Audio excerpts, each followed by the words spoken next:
del taco, you know how the boys go loco. Hi guys, how's it going? Welcome back to my YouTube channel. So today we have a more somber video. I do think a lot of the Colleen Ballinger videos at the minute are really quite somber, but it's a few things that I've seen which basically just proving a bit of a point that Colleen Ballinger is, in fewer words than none. There's been this footage that's resurfaced from this 2018 performance. I read a tweet that said, "I'm going to need someone to explain the black on her face." Nah, Colleen did blackface pretending to be Beyonce, and I will play you a little bit of that clip. There's a Beyonce song in blackface.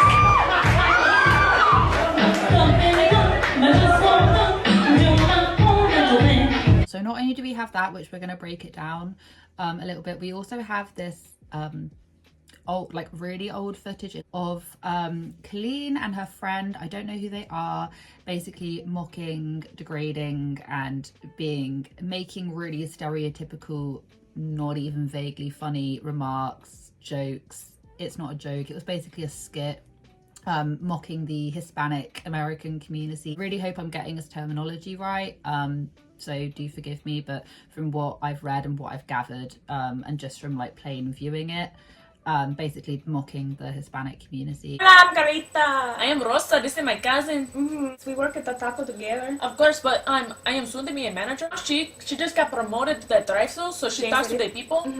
Your eyebrows look especially good today. I know today is because I have like the natural hair coming through. You are like looking at your own image and it's like Jason, I'm looking at myself because I think I look pretty today. Man, I am so good. Look at how even my eyebrows are today. Your eyebrows look really good. I ran out of eyeliner today, so I had to use a Sharpie. Oh, it's really horrible and nasty to think that you would ever mock and make fun. The woman was literally wearing blackface during like a Miranda Sings performance, and I'm guessing it was a Miranda Sings performance. It was just diabolical, and I don't understand how we have gotten to this late stage and all of this has only just come out. 2018 was not long ago. 2018 was a blip away and the woman is still doing blackface, and I think that just solidifies what she must think about other races, and that's just my own thoughts and feelings. I mean, from an extremely young age I always knew that is wrong, that is not something you should be doing. We've had YouTubers that have come out and have apologized and have said, I stepped over the mark, I'm extremely sorry, with similar things happening. Yeah, and Colleen would have seen that, yet she still decided to do it.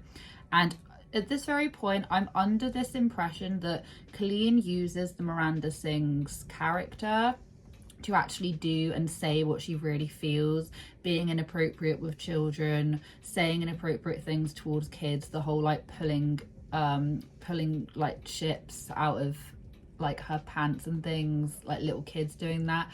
And now it then comes down to literally mocking, like making fun, mocking and degrading and just being generally. I think that is actually Colleen. I think that she uses her Miranda Sings persona to be able to say and do whatever she wants under the guise of, oh, but it wasn't me, it was Miranda. And it's like, no, that's just not gonna fly. So not only do we have like grooming allegations, not only did we have like revenge, but we also can add her being a to the list of things that Colleen has done and which is utterly revolting. There's also been this article as well which was written by this woman that actually worked alongside Colleen. We'll give that a little read as well, just some of the key points. But the reason why I'm wanting to combine all of this, and I was going to be talking about that anyway, is that it just paints this picture of an incredibly nasty person. But starting off with this whole mocking of the Hispanic community, I mean, this was really nasty. Like this was straight out mocking. They were going for all the stereotypes. They were like just all of it. Like I'll play you a little bit of it. I crossed the border, I went to Borders, and then I read a book on how to make my look. That's why I'm so hot and you are not. She's hot and you're not all day. We got this. on Del Taco. She works at the drive-thru at Del Taco. You know how the guys go loco. Just straight up mocking, just nothing of any value was going to come from that. Like, there is no doubt in my mind that if they were talking about, you know, African Americans and things, that she would have that she would have blackface on. Like, there's literally no doubt in my mind. She was doing like the whole like makeup and like bronzing herself down and like just doing all this like and then just being so outright. Like, it was cruel. It's not nice to listen to. On this it was this video that appeared on the subreddit, and it was posted actually 11 years ago, and it's now got a hell of a lot of views. And that person, I'm pretty sure, based on the description and things, comes from that community. They don't find it very funny. There's people within the comment section that are not finding it very funny. And the thing is that it wasn't done in any slight comedic edge. And I'm not saying that there is a way necessarily to do it in a comedic edge, but I'm saying that this was like a straight up mocking from like start to finish. And the fact that that is even a thing that has now just appeared on people's timelines is just absolutely atrocious. And now we have what's just come out is that COLLEEN was doing in 2018. She did this Miranda, this tour, whatever it is. They did the Single Ladies by Beyonce, and for some bizarre reason, despite there being so many comedic covers to this, none of them wear blackface. None of them decide to go down that route. Take the mickey. Do you know what I mean? Like, and once again, it's not funny, and I don't understand how it got from 2018 to over here and absolutely no one realized. Just wanted to get this like absolutely first and foremost as to why blackface and why doing this is deemed racist. It has deep-rooted racism in it. It's not just, oh, you're dressing up, and it's nothing to do with that. It's really quite deep-rooted. Got this from the National Museum of African American History and Culture. I do believe it's like literally a museum, but they have a website. It says blackface, the birth of an American stereotype. It then says, the first minstrel shows were performed in 1830s New York by white performers with blackened faces. Most used burnt cork or shoe polish and tattered clothing, who imitated and mimicked enslaved Americans on southern plantations. These performances characterized blacks as lazy, ignorant, superstitious, hypersexual, and prone to thievery and cowardice.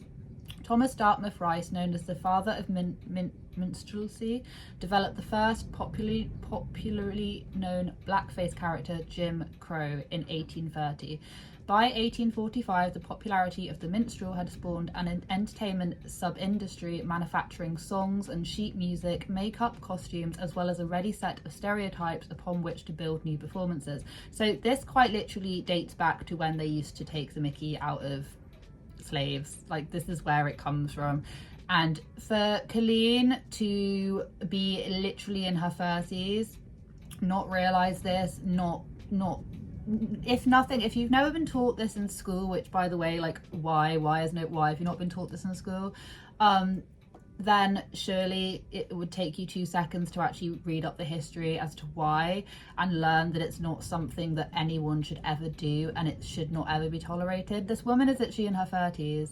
She's in her 30s. It makes me really quite angry. I'm just gonna tatter this down to, oh, it's just the toxic steam train of life, or whatever the hell she said. Toxic railway, I don't even know. I managed to get that song out of my head, and now I feel it creeping back in. The fact that she is so ignorant and probably just enough not to realise any of this, or she realises it and not care. How can you be in your 30s and not realise this? Like, how? Where are her management? Her management as well? Like, I'm struggling so hard to understand this. There was also a article which I was actually going to get to earlier on this week. I was a bit ill, so I do apologize for that, but I thought I would just combine this all together.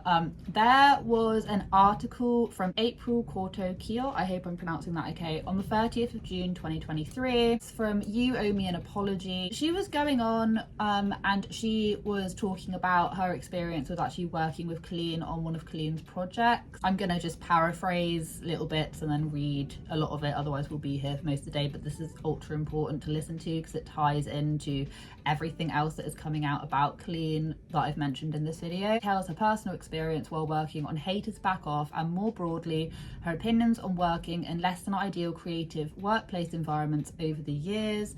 While I cannot speak to the specific allegations against Colleen Ballinger, I stand with every single one of the children and young adults who have bravely shared their experiences in the past few weeks. So April basically details how this was her very first big break sort of in Hollywood, and she was told that the hours are extremely grueling, and that she herself was working extremely long hours, and she actually, even with this job, still massively struggled to pay rent. She didn't know who Colleen was, who Miranda Sings was, up until doing this, and had to have a little look on, you know, Colleen's past videos, look at the Miranda content, and this is what she had to say. I remember the night before my first day on the job, I clicked on her YouTube channel and watched video after video in pure confusion. Isn't this supposed to be for kids? She was dressed like Bozo the Clown, but she kept making odd jokes about being, well, molested, and in one clip I saw her on stage encouraging what appeared to be a small child to literally reach into her pants and rummage around a bit.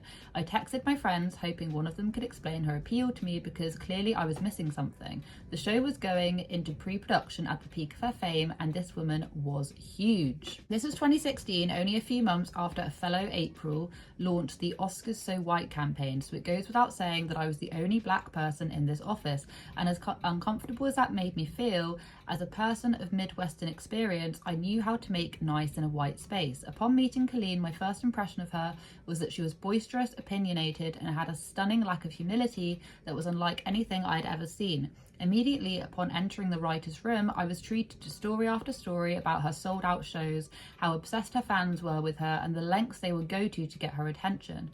On the second day, she hauled in a small portion of her collection of art. This included several paper-made mache Miranda heads, homemade figurines, stacks upon stacks of fan mail, and drawings of something called the Daddy Saddle. The Daddy Saddle, I would come to learn, is an item featured in many of Miranda Sings' videos, and it is used to allow Miranda to more easily ride around on her uncle's back. The uncle character was something that Colleen took great pride in. Miranda and Uncle Jim had a special relationship. She often pitched stories in which Miranda and Uncle Jim would be caught in compromising positions or stomach-churning moments of intimacy that could always be easily explained away by a clueless Miranda. She then goes on to say that April at this point was extremely uncomfortable and she didn't quite understand, and she wanted to be able to like tone down the amount of, you know, raunchiness that was coming out of Colleen shows, was bearing in mind she has a very young fan base, and she did. They're making her like paper maches of her head, for goodness sake, like fan mail and all of that. Very young children, and April saw an issue with this. Only was I behind the keyboard typing in jokes into the script that to a vulnerable child could easily make it nearly impossible to identify inappropriate adult behaviour in their own lives, but as we neared production I had a whole new wave of concerns. Another one of my responsibilities was to sit in on production meetings and take notes. It was in those meetings that I had to document Colleen's insistence that we use limited people of colour background actors, as the show took place in Washington and having them just randomly there would be distracting. I took note as Colleen was shown an Asian food market that would be redressed as a bodega for the show, and watched her disgust as she demanded assurance that all the Asian crap would be removed before filming. I sat patiently as the powers that be expressed concern that the entire main cast for the show was white, and silently prayed that since someone with some actual say had spoken up, things might change. And I took note yet again as Colleen assured them that they had only casted the best person for each role, and that it wasn't her fault that all of those people ended up being white. I'm just saying, I feel like I don't even need to say, this all just points to one thing. It all just points to one thing. You think about everything we've just talked about. Think about the Beyonce. Think about her making fun of the Hispanic community with her mate. And then this, it all just points to one thing, and I think you guys know what that is. And shows a text saying, we're re-watching auditions from earlier this morning, watching the tape of this black actor, who is very fine by the way, but anyway, the lighting wasn't great, and Colleen just shouted out, where is he? Implying he is so dark skinned he disappeared. You can totally see him, it was just overcast this morning. Black is beautiful. Get me the hell out of here. Content of the show aside, it was difficult to work for Colleen. She had a knack for making funny, biting comments about the people around her, and since we all had her to thank for our jobs, we were forced to go along with it. She saw no issue with commenting on my hair, my clothes, or asking about my personal life. Her lack of boundaries was remarkable.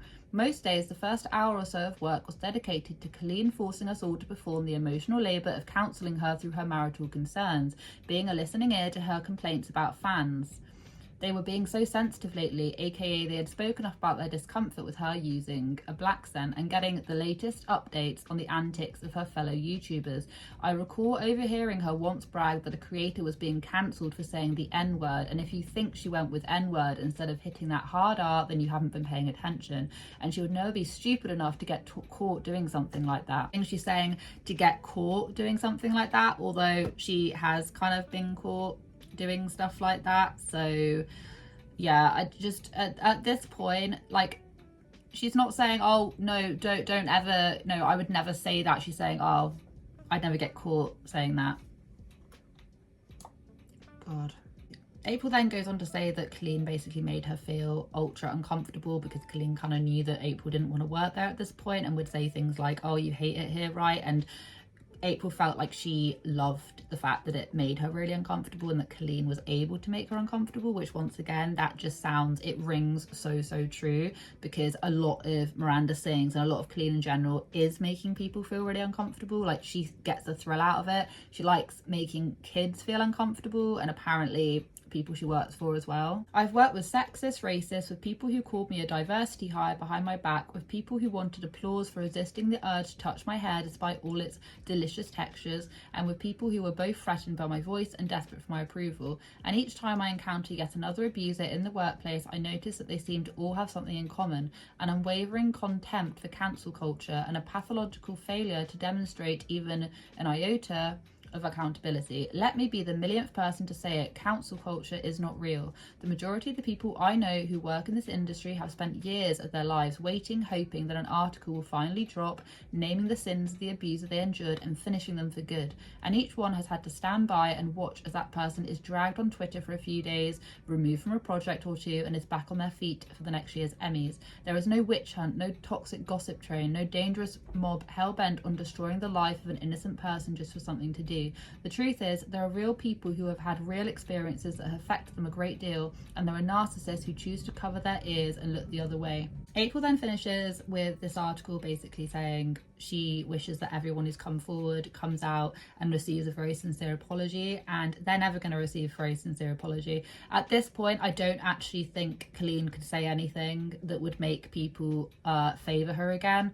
I don't think she could even say anything that would make people think that she's even slightly redeemable. I think she's very much just made her own bed, and I'm just in shock, to be honest. I'm just I don't know, I just think that it's just one thing after the other, and just the things that are coming out just paint her in this absolutely horrible, disgusting light. And I just think it's so sad how all of these individual cases and stories are only just now coming to the surface because these people probably felt very hurt and belittled and inconfident to actually speak out against it. And that is quite sad because, you know, her fans are really quite, as this person said, she has a massive army of fans, and she still does.